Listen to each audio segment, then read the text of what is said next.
In a study by the RSPCA, over 40% of Australian dogs were classified as overweight or obese, and around 4% were classified as thin or very thin.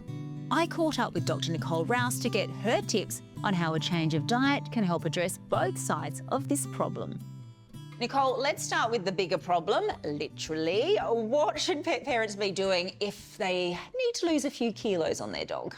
Yeah, so I think the first thing is to make sure they know how to measure their weight. I know we've spoken about it before, but knowing to do a body condition score. Yes. So basically you need to be feeling along their rib cage, and you should be able to lightly feel their ribs. That's really important to monitor that. And then to feed to the ideal weight, not their current weight. Yes. So if we feed to the ideal weight, we should be either losing weight depending on what we're feeding, or we should be maintaining weight. But like humans, everyone has a different metabolism. So sometimes you need to adjust it, but your vets or your nurses can help give you guidelines on that one too. So just like us humans, if we eat too much ultra-processed food, that can impact and put on the weight as well, can't it? Absolutely. The ultra-processed food can be quite high in carbs, which we know, like us, if we carb load, it's really hard to lose weight. So I definitely much prefer a balanced fresh food diet, good bioavailable proteins, things like that. It just helps to naturally lose weight.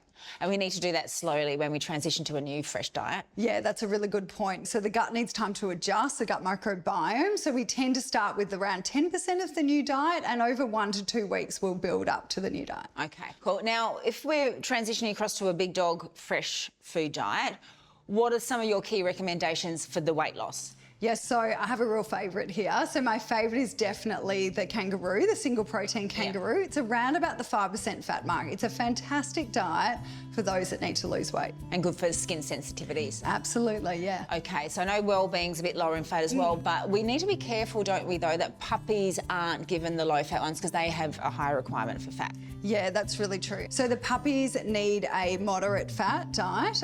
Now, the good thing is you can pick one that just says for all life stages, so you don't have to worry about knowing which one's right or wrong. And while it's not such a big problem with dogs that are too thin these days, what would be your recommendations there? So the single protein roux is not their choice, we know that. So we need to pick richer, naturally fatty cuts like lamb and things like that, and make sure also you have a look at the bulk range. So they have active bulk rolls. That's really good, especially for the multi-dog households. And that's good for puppies too. And then what about our senior dogs that can tend to lose weight a little bit too? Yeah, it's a really common concern for pet parents, isn't it? So I think there's multiple factors here. So some of them actually have dental pain, so you need to get the teeth checked. That can put them off their food. We know that they can have muscle pain and joint pain, and all these things can affect their weight. And also their digestive systems aren't as strong, so often they do better on small frequent feeds rather than just one big meal a day. And plus their muscles waste away a little bit as well, so just making sure you keep up the exercise and physio. Yeah, and also while we feed them beautiful fresh food with good nutrients, they digest it so much better than the ultra-processed diets. They do. And speaking of food, I need to go feed my boys. Mine too.